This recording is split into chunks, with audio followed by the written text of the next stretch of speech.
Hello friends, welcome back to the channel Praneeth mummy. இன்றைக்கி இந்த வீடியோவில் நம்மளோட குட்டி கார்டன் பற்றி பார்க்கலாங்க. இது ஆக்சுவலாக என்னோடய ஹஸ்பண்டோட கார்டனிங்னால் என்னோடய ஹஸ்பண்டுக்கு ரொம்ப ரொம்ப பிடிக்கும். அதனால் அவர் ஒரு குட்டி கார்டன் வீட்டுக்கு பக்கத்துலேயே மெயின்டைன் பண்ணுறாரு. அந்த குட்டி கார்டனை தான் இப்போ நான் உங்களுக்கு சுற்றி காமிக்க போகிறேன். இதில் என்னோடய ஒர்க்கு 0% தாங்க. நான் எந்த வேலையுமே செய்யலை. இந்த இடத்த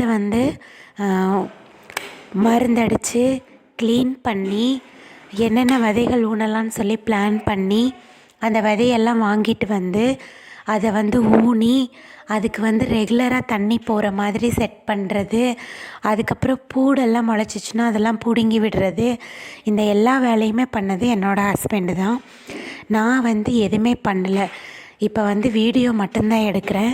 இதுக்குள்ளே கூட நான் வரவே இல்லை, இப்போ தான் வரேன். என்னென்ன ஊனியிருக்காங்கன்னு நான் இப்போ தான் பார்க்குறேன். தக்காளி நாற்று ஊனியிருக்காங்க, ஒரு லைன் ஃபுல்லாக தக்காளி நாற்று ஊனியிருக்காங்க. அதே இன்னொரு சைடு ஃபுல்லாக மிளகா நாற்று ஊனியிருக்காங்க. மிளகா நாற்று இப்போ தான் பூத்துருக்கு, இன்னும் காய்க்கல. தக்காளி இன்னும் பூக்கவே இல்லை, அளவான ஹைட்டு வளர்ந்துருக்கு செடி. அதுக்கப்புறம் பார்த்திங்கன்னா பீக்கங்காய், இதுக்கு தான் நான் வந்ததே. பீக்கங்காய் காய்ச்சிருச்சு, போய் பொறிச்சிக்கோன்னு சொன்னாங்க. சரி பீக்கங்காயை பார்ப்போமே அப்படின்னு சொல்லிட்டு வந்ததே பீக்கங்காயை பார்க்குறதுக்காக தான். பீக்கங்காய் கொடி, புடலங்காய் கொடி, இந்த கொடியெல்லாம் நட்டு வச்சுருக்காங்க. அடுத்தது சொரக்காய் கொடி, பாவக்காய் கொடின்னு நிறைய கொடி நட்டு வச்சுருக்காங்க. இந்த பீக்கங்காய் பார்த்திங்கன்னா பக்கத்தில் ஒரு குச்சி ஊனி விட்டுட்டாங்க. ஒரு 4-5 செடிக்கு பக்கத்தில் குச்சி ஊனி விட்டுட்டாங்க. அந்த குச்சி ஊனி விட்டால் அந்த குச்சியில் எடுத்து விட்டுட்டாங்க செடியை. அது அப்படியே சுற்றி சுற்றி சுற்றி படர்ந்துருச்சு. படர்ந்து காய் காய்ச்சி தொங்குது.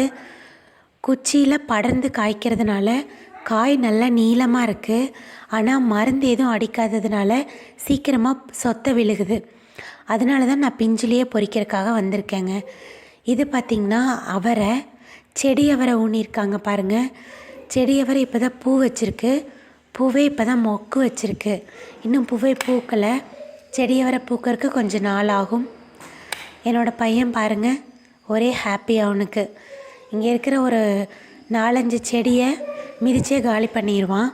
நம்ம எது சொன்னாலும் அவனுக்கு புரியாது. செடியை மிதிச்சிடாத, சின்ன கொழுந்தாக இருக்குது அதை மிதிச்சிடாதன்னு சொன்னால் புரியாது. அதுக்காகவே நான் அவனை இந்த கார்டனிங்குள்ளே கூட்டிகிட்டு வர்றதில்ல. சரி காய் பறிச்சிட்டு போனால் நாளைக்கு வணக்கலாமே, நாளைக்கு பொரியல் செய்யலாமே, இல்லை இன்றைக்கி குழம்பு வைக்கலாமே அப்படிங்கிறதுக்காகத்தான் பொறிக்கிறதுக்காக வந்தேன். இது பார்த்திங்கன்னா வெண்டைக்காய். ஏன்னா இந்த சீசனுக்கு வெண்டைக்காய் சரியாக வரல. அதனால் ஒன்றே ஒரு பூ மட்டும்தான் பூத்து இருந்துச்சு. மித்ததெல்லாம் செடியே நல்லா இல்லை, ஒரு மாதிரி காஞ்ச மாதிரி ஆயிடுச்சு. ஏன்னா இந்த சீசனுக்கு வெண்டைக்காய் சரியாக தலையாது போல் இருக்குங்க. மற்றபடி கத்திரிக்காய் இருக்குது, கத்திரிக்காய் நாற்று, பீக்கங்காய், புடலங்காய், சொரக்காய், பாவக்காய், அப்புறம் செடி அவரை, இதெல்லாம் நல்லாவே செடி நல்லா தழைஞ்சிருக்கு. காய் எப்படி பிடிக்குன்னு தெரியல. வெண்டைக்காய் வீணாக போச்சு, சரியாக பூக்கவும் இல்லை, சரியாக காய்க்கவும் இல்லை.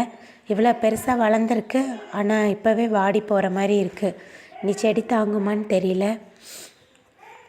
என் பையனே ஏகப்பட்ட செடியை முறிச்சு விட்டுட்டாங்க. இருக்கிறதே குட்டி கார்டன். அந்த குட்டி கார்டனில் இவ்வளோ செடி வச்சு என் ஹஸ்பண்டு கஷ்டப்பட்டு மெயின்டெனன்ஸ் பண்ணிகிட்ருக்காரு. நான் ஒன்றுமே பண்ணலை. என் பையன் வேறு அதையும் இதையும் போட்டு முதிச்சு 2 செடியை உடச்சி விட்டுட்டான். இங்கே பாருங்கள், இதுதான் வெண்டங்காய் பூ. வெண்டங்காயில் எவ்வளோ அழகான பூ பூத்துருக்குன்னு பாருங்கள். இங்கே பாருங்கள் எவ்வளோ நீளமான காய் தொங்குதுன்ட்டு. ஸோ இதை நம்ம கட் பண்ணிக்கலாமா? நல்லா நீளமான காய். இந்த மாதிரி தான் ஒரு குச்சி நட்டி அந்த குச்சியில் கொடியை படர விட்டுட்டோம்னா காய் நல்லா நீளமாக கிடைக்கும். ஆனால் இதே நிலத்தோடு விட்டுட்டோம் அப்படின்னா காய் நீளம் கிடைக்காதுங்க. காய் ரொம்ப சிறுத்து போயிடும், சின்ன காய் தான் கிடைக்கும். ஆனால் ஏதாவது ஒரு சின்ன குச்சி ஊனி அதில் நம்ம அந்த கொடியை படர விட்டுட்டோன்னா நல்ல நீளமான காய் கிடைக்கும். அதில் பாருங்கள் எவ்வளோ நீளமான காய் கிடச்சிருக்கு அப்படின்ட்டு.